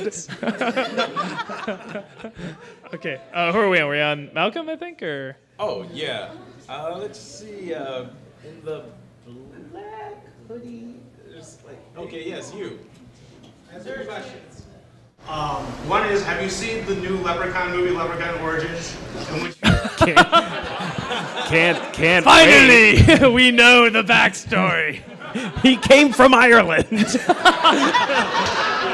the moment where somebody in your crew has straight refused or didn't want to do a movie because they loved it. You know, there is one that Brad and I still talked about possibly doing, and I'm still on the fence about it, but part of me really wants to. The Passion of the Christ.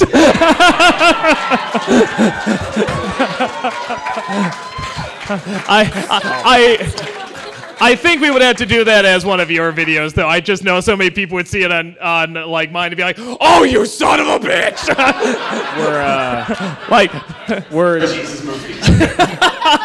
couple other things. We're doing Demolition Man this week, and that was one that I didn't want to do because I love that movie. Oh, I love it too. I'm giving it a positive review. Yeah. Hey, how about Passion of the Santa Christ?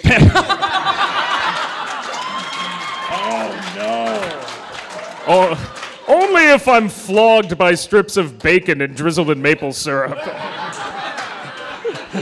Oh crap, that's really good. This is totally gonna be on some creepy DeviantArt page. Thanks a lot.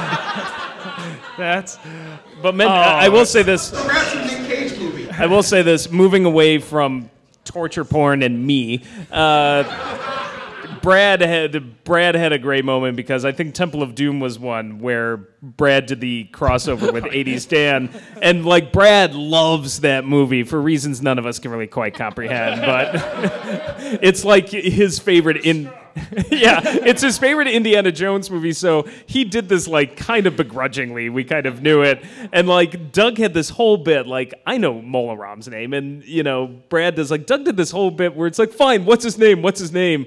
And Brad as 80s Dan can't think of the name. Well, there's this outtake that totally exists. Well, it's at the end. Yeah, it's at the end where Brad just literally is like does the whole bit and then just pauses there for a second. He's like, "It's Mola Ram, you asshole." And it's like all of his frustration of having to do one of his favorite movies came out right there. Like it's Rob was telling me one day, like you two were talking, and you were just saying, like, he made me say such terrible things. The things I had to say, it was terrible. So, yeah. What's the question again? I'm still on Passion of the Santa Christ. I think that's such a good idea. It was movies we would never want to do because, I mean, it's like I really want to do it. It's more like I just think like I do try to create sort of like this image with the nostalgia critic. I can just see so many people being like, "Oh, never go there again." So that might be one that maybe we just make it one of the Cinema Snob I hear there's videos, going to be potentially a Mamma Mia sequel. That's one I'm not doing. Here we go again. Mamma Mia. Was it Tamara up next? I think. Just choose. Okay. Yes, you. Hello. Hey, so Nostalgia Critic, first of all, thank you for your recognition on House Hippos. Oh, yeah, all right. Secondly, we haven't really heard you outburst, and it's been in a lot of conventions, so I need you to role play with me for a little bit. Someone has just presented... Can I keep my clothes on? Yes. I mean, you don't have. Filming it, I don't want to add it to YouTube. You don't have to. Right. But I want you to pretend someone has just presented you with a bat credit. A bat credit card! Stop him!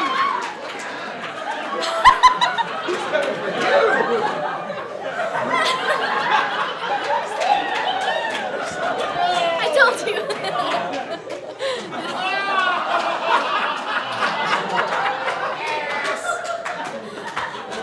And then it got awkward. It was a cat doll that had a butt. Cats have butts. Have you gorged Like this. Have you gorged yourself at last in your lust for blood and cat butt?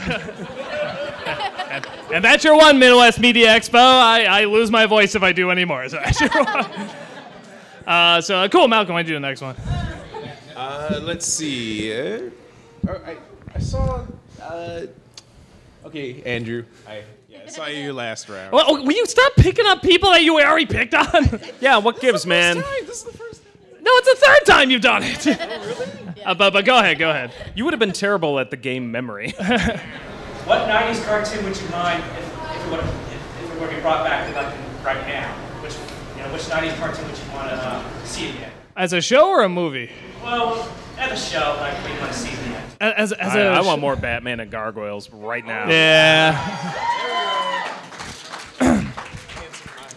Is it horrible to say I actually wouldn't mind seeing more the Sonic the Hedgehog? The Saturday AM one. The Saturday morning one? Yeah, no, when I watched that again, I'm like, okay, this is really stupid. I'm like, I'm really getting sucked into it. Yeah, that was amazing. Yeah.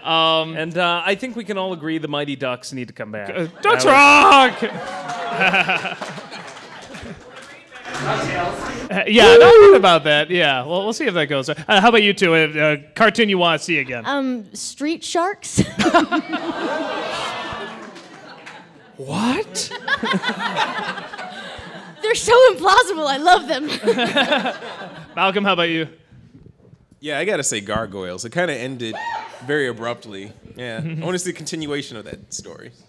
I heard they did comics of them. The creator did comics of them. Yeah. Because the last season was taken over by Disney, and they didn't bring the guy back. So he kind of went the Sonic Saturday AM route. He made comics, and there's some interesting developments that happen there. I won't give them away, but I haven't read them. But from what I've heard, I'm just like, ooh. Huh, like that's fascinating. Okay. Yeah. So cool. Yeah. So they Why not, at least Dexter's Lab or Hey Arnold come back. There you go. Samurai Jack. So many shows we can bring back. Samurai Jack. All right, shut up. What's wrong with you? Don't make me bring out my old friend Corporal Punishment. All the way in the back, young woman back there. My friend can't be here right now, but I told her I was here. She texted me. She said, "Would you rather do a new review of Garbage Pail Kids, the entire Terrible Awesome cast, or Owen Wilson month?" Owen Wilson month. Please. Easily. I actually kind of like Owen Wilson. I can't stand the channel Awesome people. No. No, Garbage Pail Kids. Brad's laughing. They suck. Wait.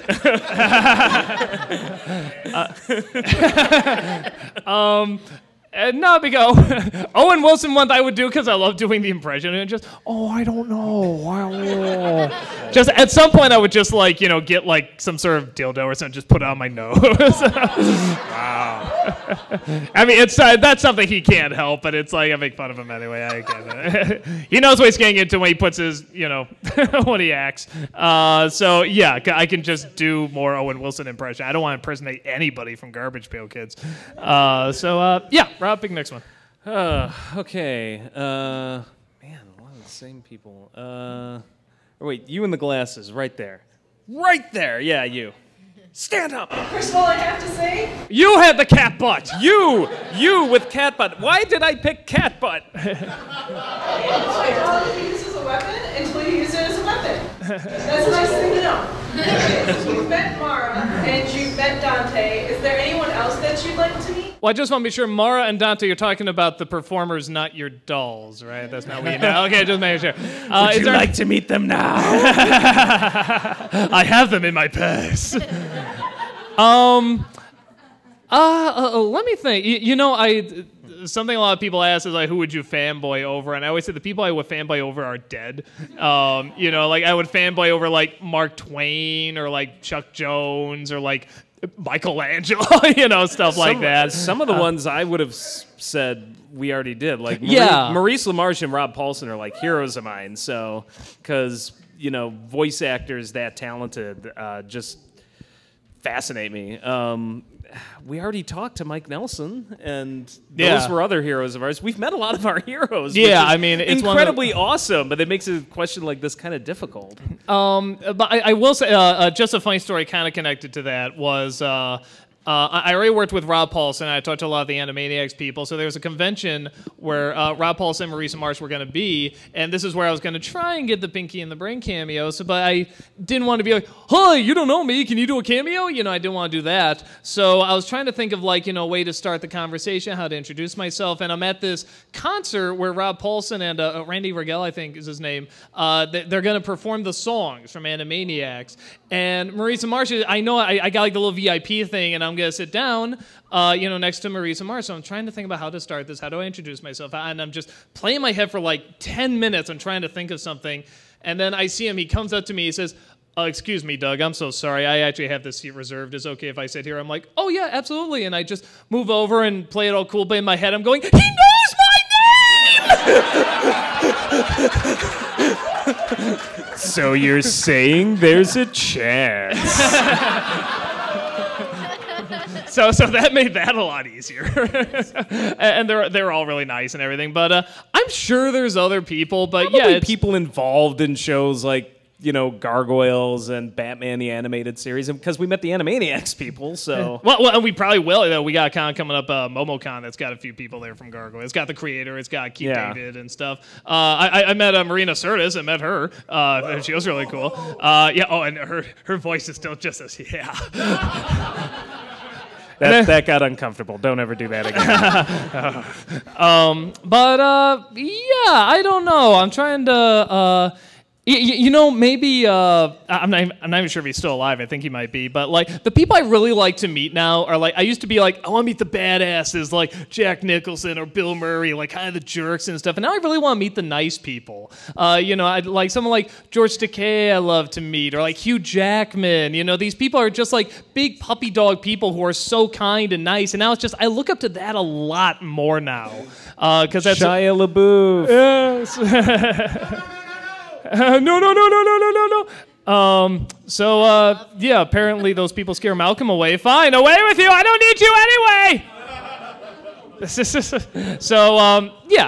People like that. Just the nice people. I like to meet nice people, whether they're famous or not. How All right, next about you, one, Tamara? Anyone? Malcolm. Oh, where'd he go? Watch, I was gonna say, Tamara. Is there anyone you've always like wanted to meet or anything like that? This actor named Damian Lewis, I don't know. He's obscure. I want to meet him. No, what's he in? So he's redheaded and beautiful, and he's also Jonesy in Dreamcatcher. He was in Dreamcatcher. He was in Band of Brothers. Jerk from Foresight, I guess. He was in. It's a British show that I watched. He was in Life. There's a show called Life, and he was in Life. He's just an excellent actor. Cool. And Malcolm? Oh, what a shame. And cool. for the Malcolm, nothing. Let's see. Who else do I? Yes, long curly hair. Why did I know that the hair was going to be the thing? Sorry. It's all we can see. Yes. Right Okay, two questions. One, I know you did some summer reviews of them, but what do you think old versus new Freaky Friday? For Freaky Friday? Freaky Friday wasn't bad. Yeah, no, and it's one of those where I don't think I could get that much out of it. I mean, like, the old versus new, I kind of want to get some funny stuff out of as well. It was Lindsay Lohan in the semi-sober years. Yes. And they're both good. I'd actually even argue the new one's even better. So probably not, but you never know. Okay. And what was your favorite crossover? What, that, like, we did, or? Yeah. The favorite crossover that I did. Brad Jones Leprechaun, baby. Again, it's hard to say because some of them, like, filming them, was really tough, but they turned out great, and then others, like, turned out okay, but filming them was so much fun. Like, filming Sharknado was so much fun. I mean, that was such a fun review, and it came out good. It came out really good. Oh, yeah, that's the one with the Mythbusters bit. Yeah. No, that one, we had to do, like, 8 takes because we kept cracking up. Brad just chugging out of that bottle. Who the hell wants to know that? Be my trailer, slitting my wrists. But in terms of like which one actually turned out the best, oh man, I mean I really do like this new one we did with the Turtles. I like the Les Mis one. I like the Moulin Rouge one. The musical ones always go over really well. I guess. I'll say Moulin Rouge because I always think of like, wow, I was doing something really different at that time. And that's sort of when I said, when I do these, I want them to be like this. I don't want just to be the guy in front of the wall. I want something that's like can take you places, can tell a review in a new way. And that was sort of the first one where I saw like this can be done. It can be done in an entertaining, new, interesting way. So yeah, probably that one. So cool. Rob, pick the next one.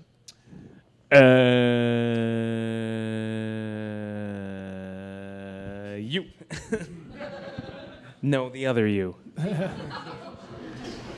so I know you guys have probably been asked this before, but are you going to check out Steven Universe at all? Everyone's been asking me about the Steven Universe. I've seen both that and regular show now, and I liked them both. But there's something strange about Steven Universe that makes me want to come back more. Here's the funny thing. the way I actually watch cartoons is I go to conventions because when I get up in the morning, I just turn on the TV and like cartoons are the only thing on that's interesting. So the last convention was I turned on the TV and just at the point where like something must have happened in Steven Universe to have everybody say, you gotta do Steven Universe now, something incredible happened. I turn on the TV and I think I saw that episode. I think I know the episode they're talking about. So I was just like, oh, well.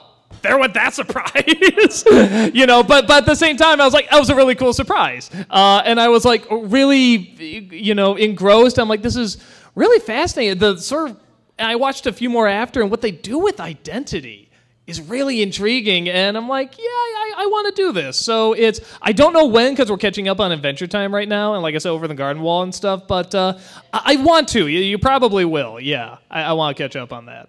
So cool. Tamara, pick the next one. Blue with the yellow. Yes. When do you feel like a remake of something that could be very beneficial or is legitimately called for? Like, did we really need the Gatsby remake?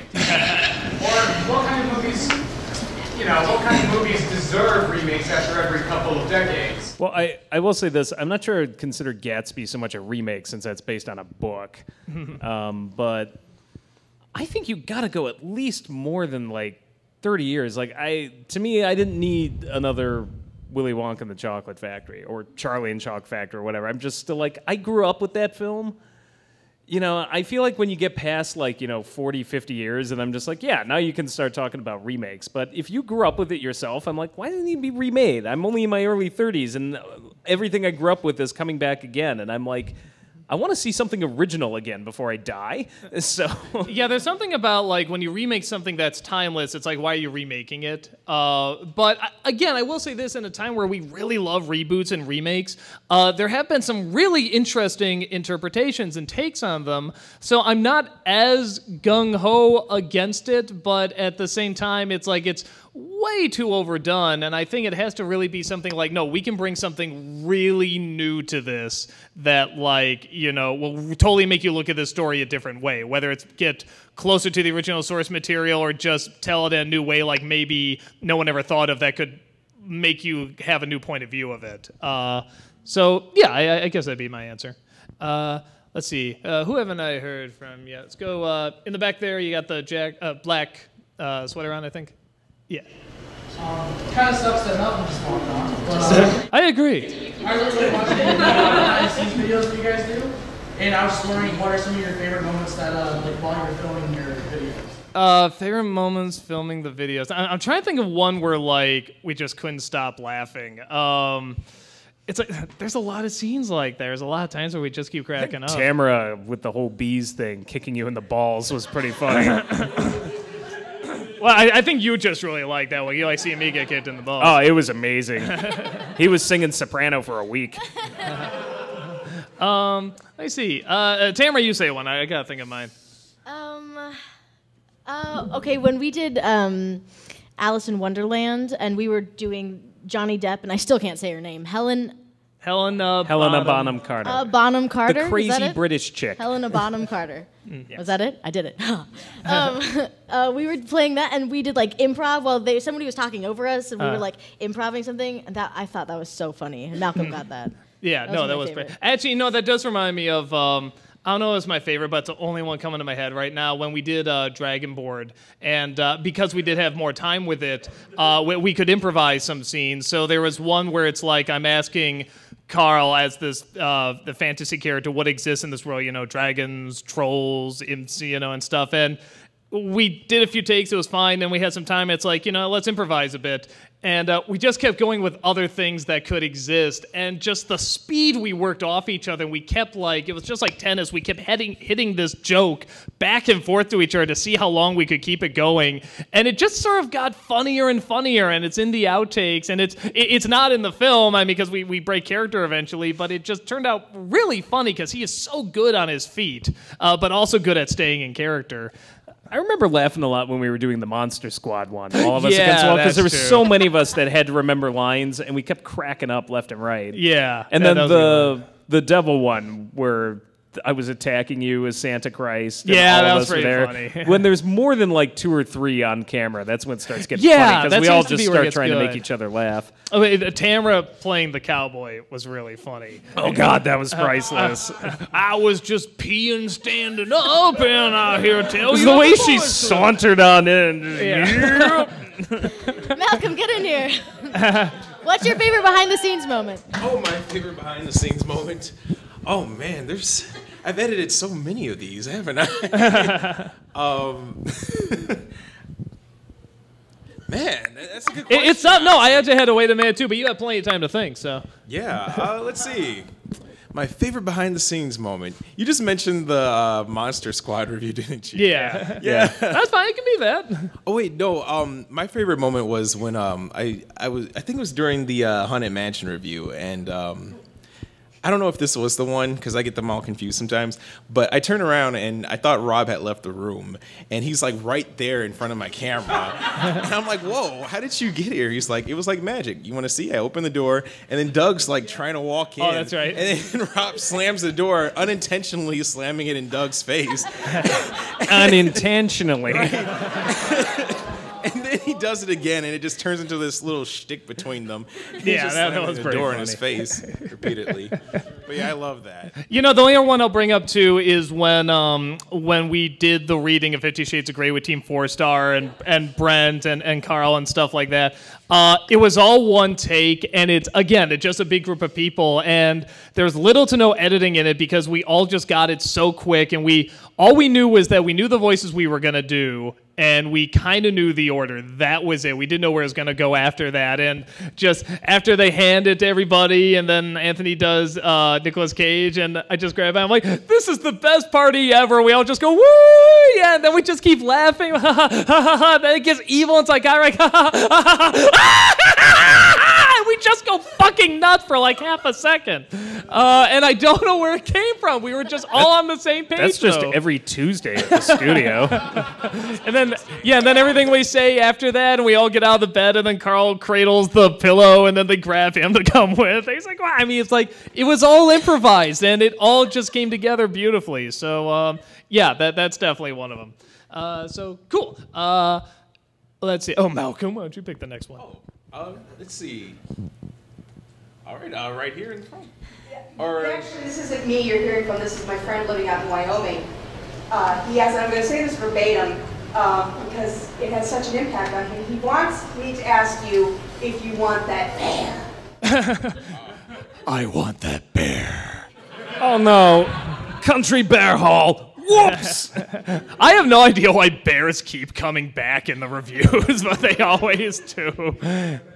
It's just that they're both cuddly and deadly at the same time. I don't know what it is, but it always gets a laugh. So, yeah, that movie was funny. So, cool. I'll pick the next one here. Anyone I haven't heard from? I think I've heard from, don't know if, I heard from the Ghostbuster too. Okay, I've heard from Avia, so yeah, let's do the Ghostbuster again. Because that outfit is cool. If you guys won $1 million tomorrow, what would you buy with all that money? I would give it all to charity. I got plans. You don't want to know, dude, but I got plans. I'd buy you a green dress, but not a real green dress. That's cruel. I surprisingly have never been asked that question. I don't, maybe I go and I still do Nostalgia Critic and stuff, but I probably take some time to get some of these other stories I've always wanted to get done. Even if it's just a basic storybook idea or something. Maybe something like that. Just get some other ideas done. That and take over the we world. can invest in that Tommy Wiseau Diary of Anne Frank project. If a lot of people learn to love each other. Oh, hi, Hitler. Oh, hi, Hitler. How's your sex life? No. Oh, Heil Hitler. I did not hit Anne Frank. I did not. Yeah, top that, Tamara. Not see that coming. Tamara, what'd you do if you had $1 million? I don't know. I would buy An old car. That's what I always say that if I got like a lot of money, I would buy old cars. And you can't. We live in Chicago, and I do, and you can't like have old cars in Chicago because the weather will ruin them. And I had one back home in California, and it was like the love of my life, and I was so dang cool when I was driving in that car. Not anymore. And so I would probably get an old car.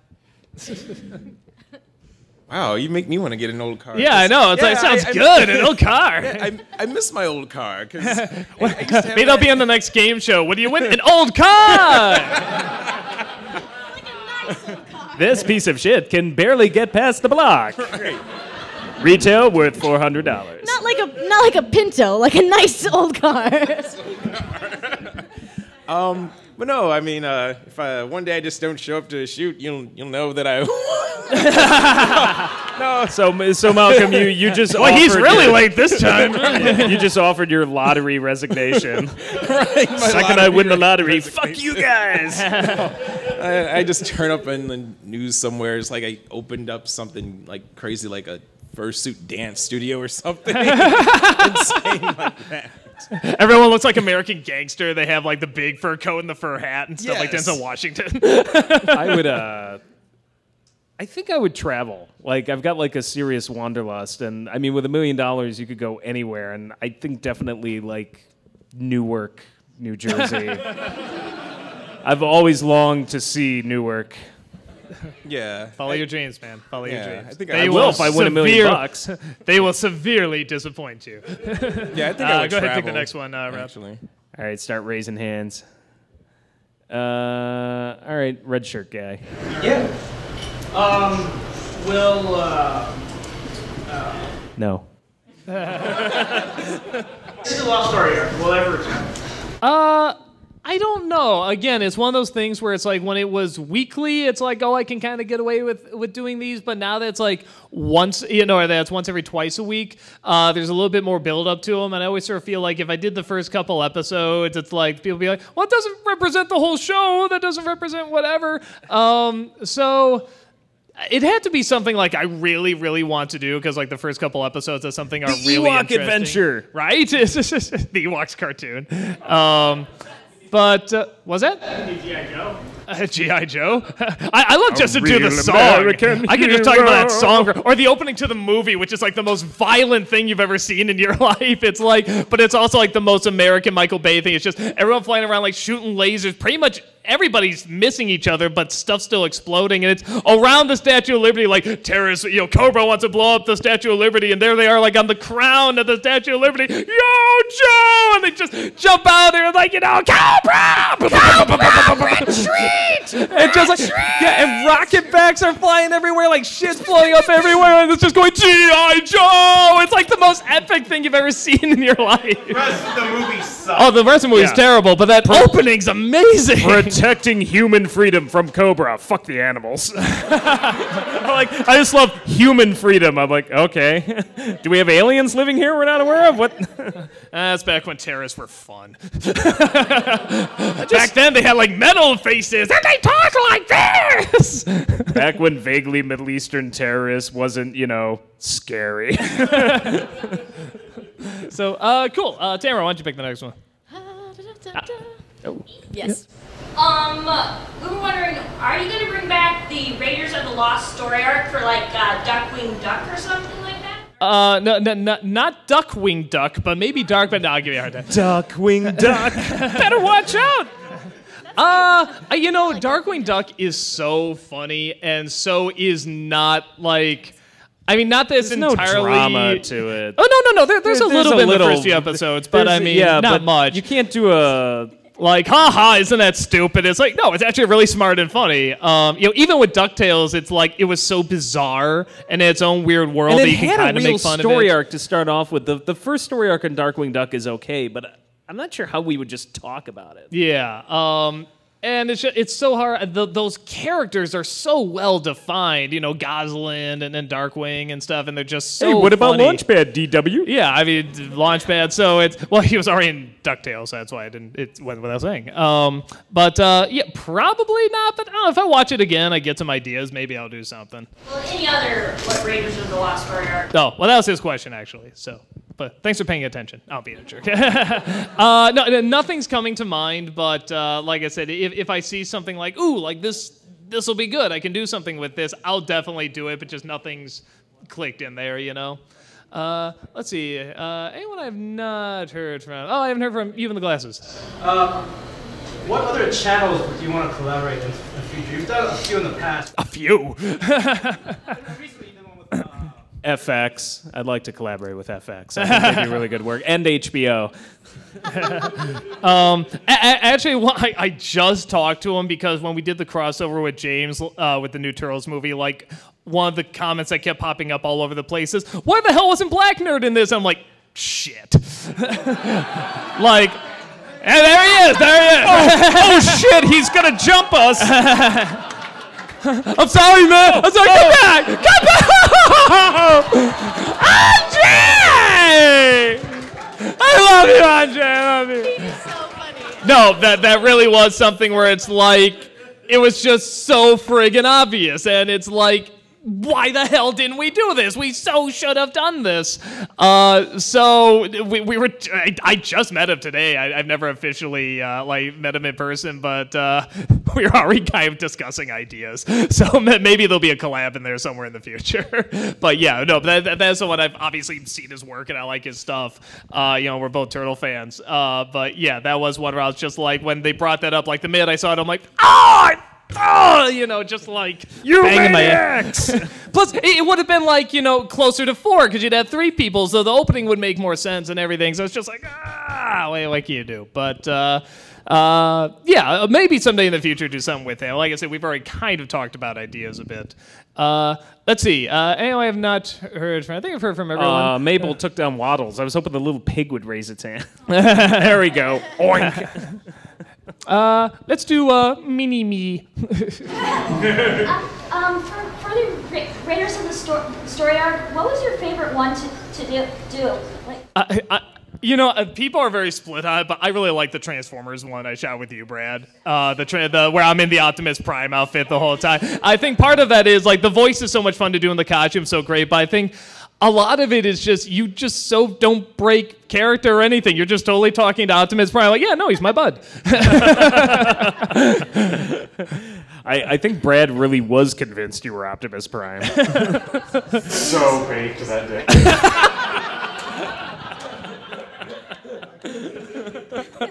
So, cool. Rob, why don't you pick the next one? Green sleeve behind nostalgia chick. Yes, you. Stand up. Yes. Awesome. All right. With Spider-Man being brought into the Marvel Cinematic Universe, are you, one, excited about that? Because it will add more to the everything. And who would you pick to be your perfect Peter Parker? I honestly, if I had to pick, honestly, Andrew Garfield I thought was fine. I think he was so good. My issue with Andrew Garfield was just that they started the story off in high school, and he's not convincing as a high schooler at all. But the Peter Parker I read, like in the 80s, your sort of post-college age Parker, he nailed it. I thought he was actually perfect, so I'm really bummed we're not going to see him again as Spider-Man. Like, say what you will about 2. Like, I get people who don't like 2. I'm not going to understand, what? It was great. Like, no, I get it.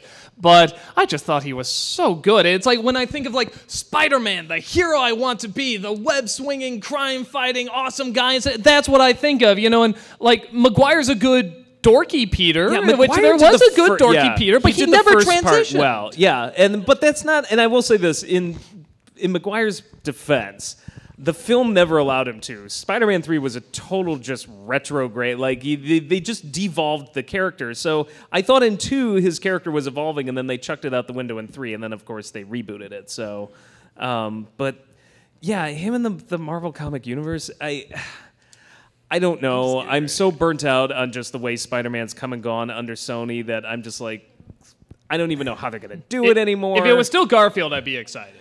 Yeah, like... They still got Garfield. Do they still? Oh, no. Oh, really? You're not kidding? When did this happen? Okay, then I'm really excited for that. All right. If you're right, I'm on board for that. Sony said that Marvel said they wanted to keep him and do the next movie because they didn't. They do not want to reboot the damn thing again. Okay, got No, it. and I think that's a good idea. I think just at this point, we're just going to have to Okay. accept those two sets of movies and be like, this is it. Just screw rebooting. We're done. So yeah, Malcolm really doesn't like the new movies. Yeah, I don't really care for the new movie. But, you know, not necessarily because it's Andrew Garfield, but I'm just kind of tired of hearing the Peter Parker story. You know what I'm saying? I'm ready for the Miles Morales story. I was just going to say, I was like, I would... So, you know, if they, introduce, Andrew Garfield to the Avengers and then somehow have him offed and then bring in Miles Morales, I think that'd be... yeah, Malcolm and Spider-Man. I don't know. Accidents will happen. Yeah. Probably at this point, I would honestly prefer having Miles as the new Spider-Man. Start over, put him in the MCU, send him into space. Just something with the whole really Infinity different if you're gonna Gauntlet, do it. you know. Yeah. Right. But yeah, if they're not doing Miles, then Garfield's the second best replacement. So, there it Tamara, is. do you have any thoughts on all of that? I think they should Microphone. Oh. I don't think they should go with Peter Parker anymore, but I love Andrew. He's so great. He was really good, I thought. So, cool. Tamara, pick the next one. Blue shirt. So, this is kind of an odd question, I guess. Have you ever seen a movie called What About Bob? It's a Bill. Yeah. Would you ever Baby steps. doing that? I just would love to see your take on that. It's in kind of its own weird realm that I don't know if it's good or not, but I don't think I can get like a ton of comedy out of it. I'm sure somewhere someone can do like a really good review of it, but like I don't think it's me. I don't think I can like point out the real hilarious bad things about it. So probably not, but I don't know. We'll see. I think I got a copy of it somewhere, so I'll at least check it out again. Let's do the green jacket there, because I don't think I heard from you yet. Yeah, I'm just wondering, what advice would you give up-and-coming internet video reviewers if they get copyright disputes over the edited clips? We're having fun with that right now. Pray. The Klingons don't take prisoners. Because all that's, like the business end, I don't handle. That's Mike Mashad. He handles all the, anytime there's a takedown, he's the guy that goes in and tries to fight to get it back and disputes it and finds which ones can be disputed, which ones are more likely to win, and which ones aren't, and You stuff. would have easier times dealing with ISIS. That's all I'm going to say. You are guilty until proven innocent under the current system. Yeah, and the time you have to wait for this stuff to go through, and it's like, you have to wait 2 months to hear a response from the studio if you, dispute it, and some get back right away. Others are like, oh, I'm just not going to respond. So you got to wait 2 months for this crap to get back Basically, up. what they're trying to do is just bully everybody into just capitulating, without putting up a fight. So it's up to you whether you want to go through the hassle of putting up a fight, but that's the strategy. It's just like, well, we just bully enough people, we'll just scare the hell out of them, and maybe all of this will go away, and then Hollywood will actually get back all of those pounds and pounds and miles of money that they supposedly have lost, over the centuries, even though they're doing great. Yeah. So, what's that? So I'm just like, hey, if you don't want me using clips of your bad movies to do video reviews, then quit making bad movies. There you go. Or even good movies. When we promote good stuff, they're still like, take them down! It's like... Hey, sir, some of these studio executives have had to sell at least, one of their 5 summer homes, okay? Let's show a little respect for the system. Let's see. Trying to see if there's anyone I haven't... I don't think I heard from Red Apron there. What was the movie that got you into movies? God, Probably the first one we ever saw. I gotta go back to childhood, thinking because I just love movies as far back as I can remember. Bedknobs and Broomsticks. I was gonna say and Mary Poppins were Mary the first Poppins 2 movies we ever owned. Yeah. We were 3 years old. It's like what a great movie to introduce you to film. Just a movie that said, hey, anything can friggin' happen, and we're gonna make it happen, and it's gonna be incredible and adventurous, and there's gonna be comedy, and there's gonna be effects, and there's gonna be drama, and there's gonna be kid stuff, there's gonna be adult stuff, there's gonna be everything in this movie, and it's still gonna hold up years later too. It's not just a product of the times. In fact, this was made years before you were born, and you're still gonna friggin' love it. So that's they don't probably make movies the one. like that anymore. There's not many that I can throw in classic categories like that for kids that are live action. I don't know. We're getting some good animated ones, to be fair. No, the animated ones, but live action, I'm trying to think of things you'll be seeing 40 years from now and being like, yeah, that was amazing. No, but again, that's like that's 70 years old. We're talking about like now coming out like nowadays and stuff. No, Wizard of Oz is also. I mean, I think it's another great example though. It's just a film where it's like introduce you to just the world of imagination and like anything can happen. You know.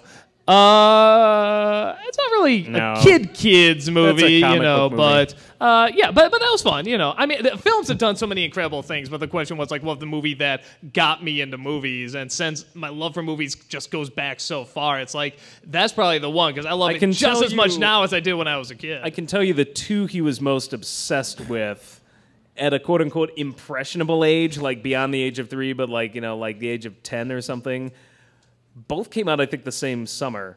Batman, Tim Burton's Batman, and Who Framed Roger Rabbit. Yeah. You've not seen somebody so obsessed with a pair of films that... Well, I just watched the Jessica Rabbit scenes a lot. Well, didn't we all?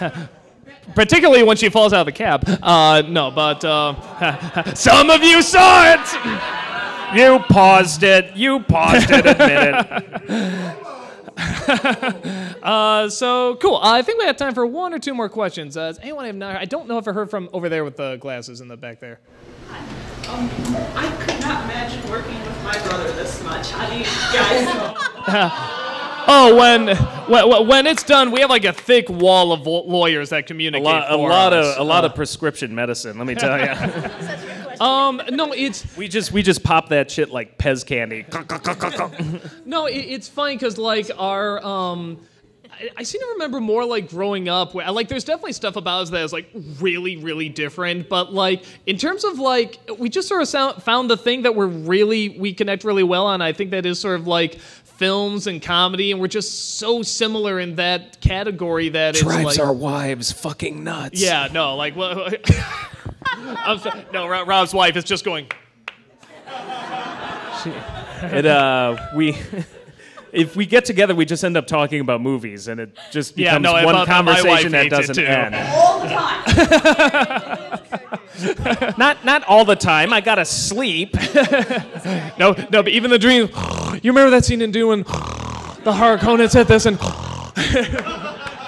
But no, I think it is just sort of that, like the things that we do have in common, like we just work so well off of, and we know, you know, we both love so much, and we love sharing and working off of one another, and like we read each other's minds because he'll be like, okay, I want a Sam Ramocam shot from Evil Dead 2, and I know exactly what the hell he'd be talking about. He's like, okay, I want this shot like they did in Fargo.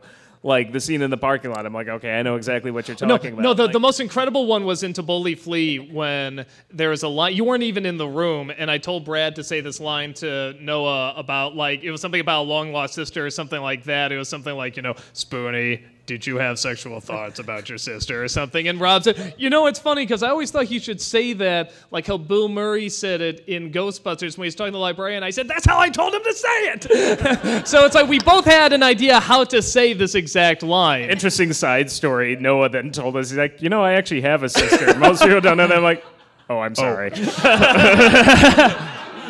It's like, how was I supposed to know? So cool. I think we do one more question. Anyone I have not heard from? Okay, let's go over in the corner again. Bob, we happened to have a chance to talk to Bob Camp, and he said that he would love to do a Ren and Stimpy movie. How would you ever feel about something like that coming back? It would have to be. Why not? It would have to be something more like the original kid show and not the adult hour. You know, but like again, it would have to be. I mean, they could do it, but it would have to be so different, and I would even have to say really innovative. Different, because Ren and Stimpy was so unique and strange, and the animation style was so unique and strange, you would have to do something like that. And because there is, with new media and everything, there's so much new talent coming out, doing styles very similar to Ren and Stimpy. And send them to space, because the Space Madness episode was definitively the best. So I think it can happen, but you'd have to be very careful, and you'd have to be very, very smart about how you're going to do it. And I don't know how I would do it, but I'm sure there is a way. Guys, if you didn't get a question asked, we're going to do autographs tomorrow. We also have other panels tomorrow. I heard they're working on getting you the actual panels, you know, in the booklets now. So go ahead, look that stuff up or look online. Hopefully we can see you guys around. Thank you so much. Take care.